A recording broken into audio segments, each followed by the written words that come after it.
At this point in the season, it's pretty clear most teams are buyers or sellers. Obviously, my Angels are going to be sellers. Obviously, the Yankees are going to be buyers. But there are a couple of teams that are on the fence, and in today's video, we're going to talk about 5 of them and whether they should be buyers or sellers right after this. What is up, YouTube? It is your boy NMR Sports here, coming back at you with another MLB video, and today we're going to be talking about 5 teams that should be buyers or sellers. We got a pretty good mix of teams. We're going to be going over them all in just a second, but before we get into today's video, be sure to leave a like to help it reach more baseball fans, and let me know down in the comments if you agree with my pick. Should these teams be buyers? Should these teams be sellers? I feel like I got a couple of hot takes in this video, and don't forget to subscribe for more daily MLB content. And one last thing before we get into the video, don't forget to sign up at Thrive Fantasy at the link in my description. Use promo code NMR to get a 100% deposit match on your first deposit, as well as 2 free $20 contest entries. So if you deposit $10, you get $60 worth of free bets. It is absolutely free money. You might as well go do it. Bet on daily player props or enter their daily fantasy contest. They also have some week 1 NFL props going, so be sure to check that out. And without further ado, let's get into the video and start talking about our first team,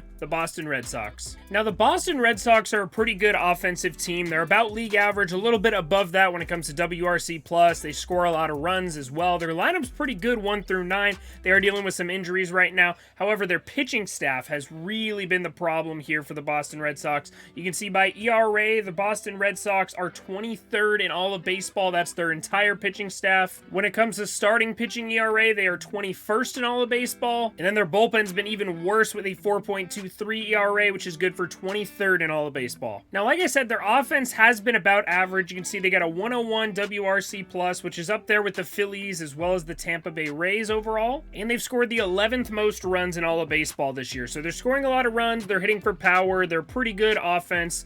However, their pitching is the big problem. Now, when you look at their starting pitching, I know their bullpen has a higher ERA, and it's worse technically when you look at ERA numbers. However, I honestly think the biggest hole they have right now is starting pitching, and specifically starting pitching depth. They don't really have an ace right now. Michael Wacha is currently on the injured list. He was pitching like their ace, you can see with the 2.69 ERA. And then guys like Nick Pivetta and Nathan Eovaldi just aren't really getting the job done right now. So when it comes to their bullpen, they actually do have a couple of good guys there as well. Tanner Huck and Sawamura are the 2 best relievers currently, as well as John Schreiber. So they do have a couple of good arms in their bullpen. So I'm going to say that I think the Boston Red Sox should actually be buyers. Now, it's kind of hard because, you know, they've been on such a cold stretch. They've been getting absolutely blown out by every team they face currently. But I think if they go out and get maybe 1 or 2 good starting pitchers, I'd say start with maybe Frankie Montas would be a great fit for them. For some reason, they always like to get guys who are always injured, a la Chris Sale, James Paxton they signed. You guys don't even remember him because he hasn't started a game for him yet. So I think Frankie Montas would be a great fit. Maybe go out and get another depth guy like Noah Syndergaard from my Angels would be a good fit.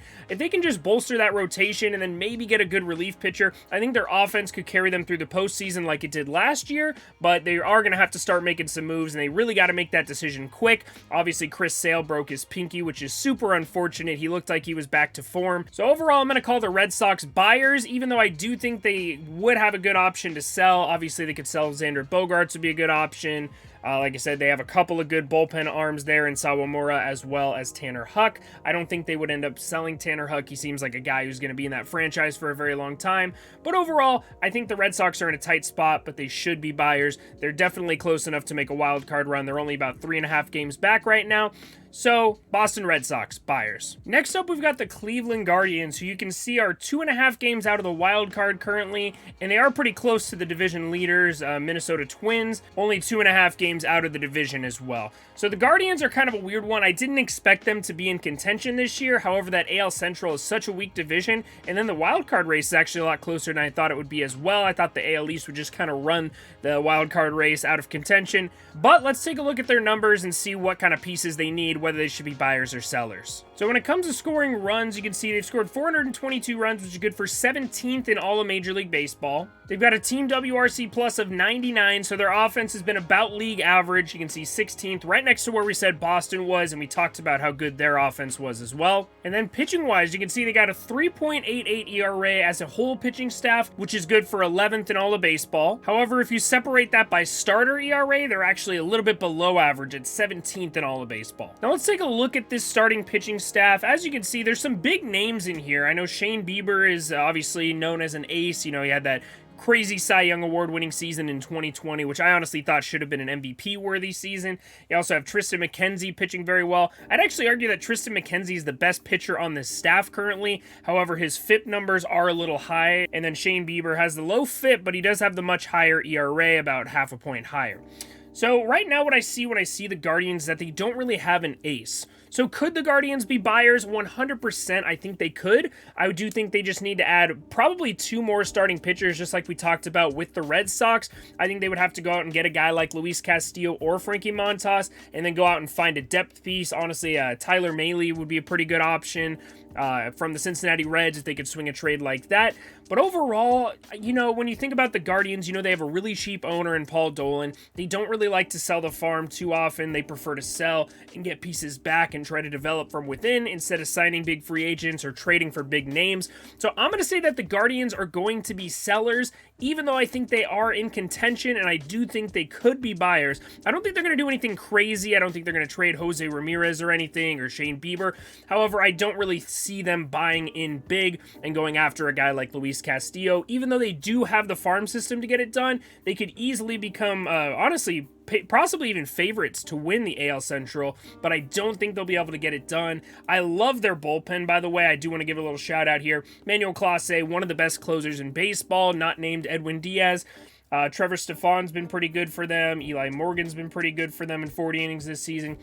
They have a couple of really good arms out there in the bullpen, but honestly, their starting pitching just hasn't been enough for me to get it done. And then overall, their offense, like we talked about, been pretty average. Andres Jimenez has been really, really, really good for them this season, as well as Jose Ramirez, we already know is one of the best hitters in all of baseball.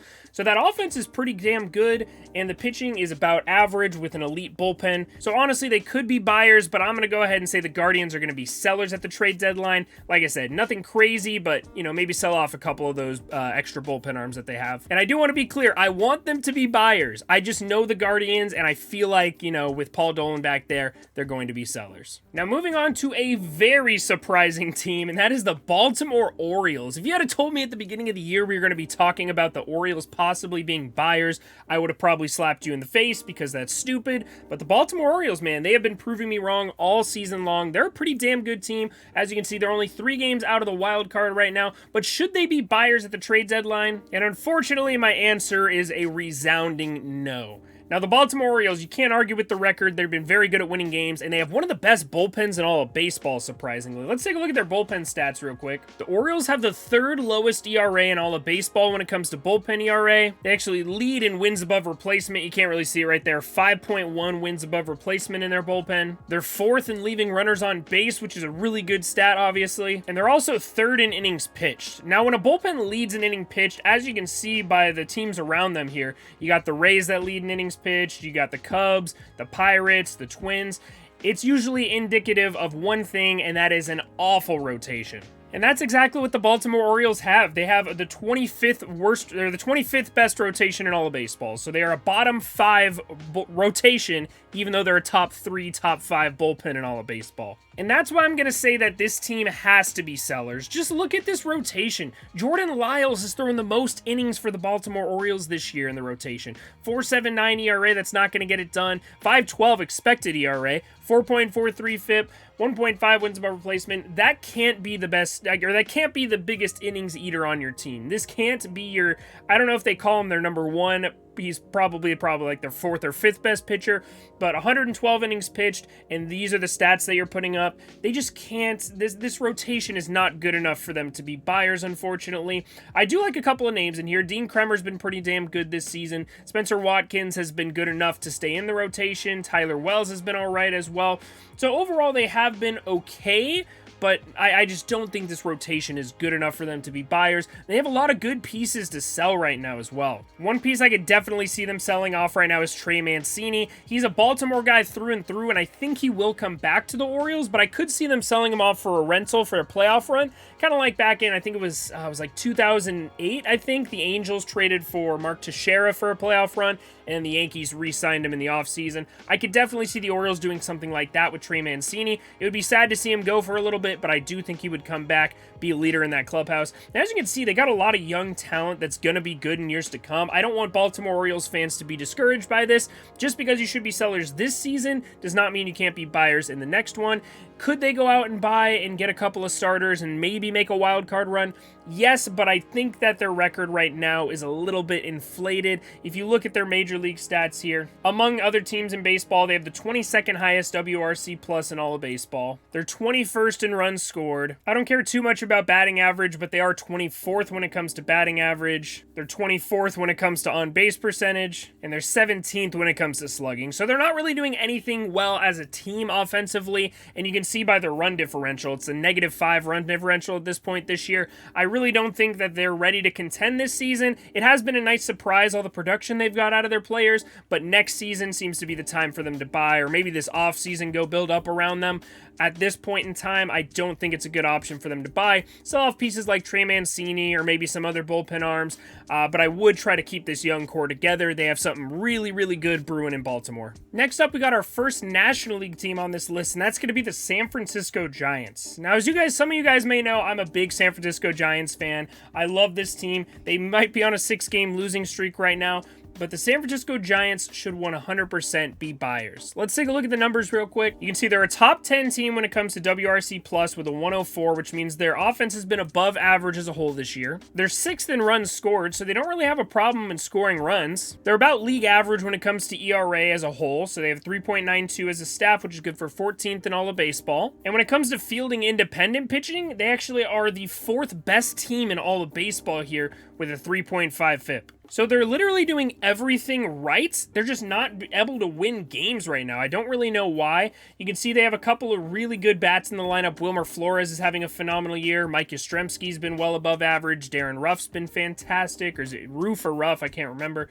Thairo Estrada's been above average. Jock Peterson started the All-Star game. Luis Gonzalez has been above average. They have a lot of good bats in this lineup outside of maybe Brandon Belt, who's having a really down year, as well as Joey Bart. They don't really have an answer at catcher for when Buster Posey left last year. So I don't really think offense is their problem, but when you look at the rotation, my problem with this team is rotation depth. They have some really good pieces at the top. Carlos Rodon has been fantastic. You can see a FIP of 2.41. That is elite. And then Logan Webb with a sub-3 ERA and then a FIP around 3.1. Both of these guys have been fantastic this year, but after this, there's a steep drop-off. You can see Alex Wood, 4.21 ERA. Alex Cobb, 4.26. Jacob Junis has been all right when he's gotten starts and when he's been healthy. And then they have a couple of other guys down here. John Berbia had a couple of spot starts. He's obviously a relief pitcher. And their bullpen is really, really good as well. You can see when it comes to innings pitched here, Tyler Rogers having a little bit of a rough patch at the moment, but Camilo Doval has some really good numbers. He throws like 107 miles per hour or whatever. John Berbia has been fantastic. Harlan Garcia has been fantastic. Even Dominic Leone's been about average. So they have a lot of good bullpen pieces. They have a good top of the rotation. I think what they're really missing is that rotation depth. When Carlos Rodon and Logan Webb go out there, they are pretty much guaranteed they're going to win or at least be in the game. When any of the other starters go out, like Alex Wood or Alex Cobb, they're kind of, it's a little iffy. They don't really know they're going to win. So I'd like them to go out and trade for a depth piece in the rotation, like Noah Syndergaard we already talked about, Tyler Mahle we talked about with the Reds. Any of these depth pieces that they could add, as well as a little bit of offensive help would be nice. Maybe find someone who can hit for a little bit more pop. I've seen some mock trades with David Peralta going over to the Giants. Obviously, they have been vocal about their interest in Juan Soto. I think that would be a fantastic fit for them. Even a guy like Joey Gallo, I think, could flourish in a good run-scoring environment like San Francisco. Obviously, it's a little deep out there to center field, but Joey Gallo's a pull hitter anyway. It's a little shallow to right field in San Francisco, so I think that'd be a really good fit, and the Giants should 100% be buyers. They're in a rough patch right now, but the numbers show that they are a good baseball team. And then last but not least, we have the Miami Marlins. Now, the Marlins are currently 4.5 out of a wild card spot right now, but They're so close. They're like on the fence. They have a couple of really, really good pieces. They have been vocal saying that they are going to be sellers, but I did want to throw them in this video because they are pretty close on the fence there. 4.5 games is nothing when you have the entire second half. They've got quite a few games to make that up. Let's take a look at them though. The big problem there is going to be offense. Obviously, they're the 24th run scoring offense in all of baseball. They're slightly below average in terms of WRC+. You can see 20th in baseball here at 95. They're 21st in batting average, 25th in on-base percentage, and 25th in slugging percentage as well. So overall, their offense has been pretty terrible this season.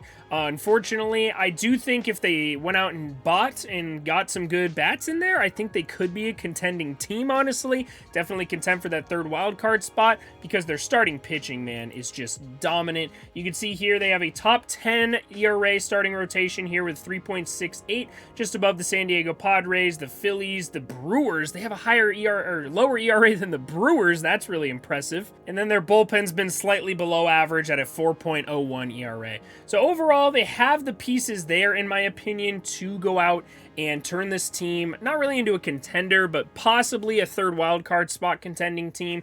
You can see here Sandy Alcantara and Pablo Lopez have been absolutely elite. So if they do decide to sell, I obviously don't think they're going to sell Sandy Alcantara, but if they do decide to sell Pablo Lopez, he could have a huge return for them and get some really, really, really good young major leaguers in here. They have a lot of good prospects as well. Edward Cabrera has been pretty good for them this season. Max Meyer just got called up and had his first start against the Phillies the other day. So the future is very bright for them. Jesus Luzardo, when he's healthy, has been pretty good.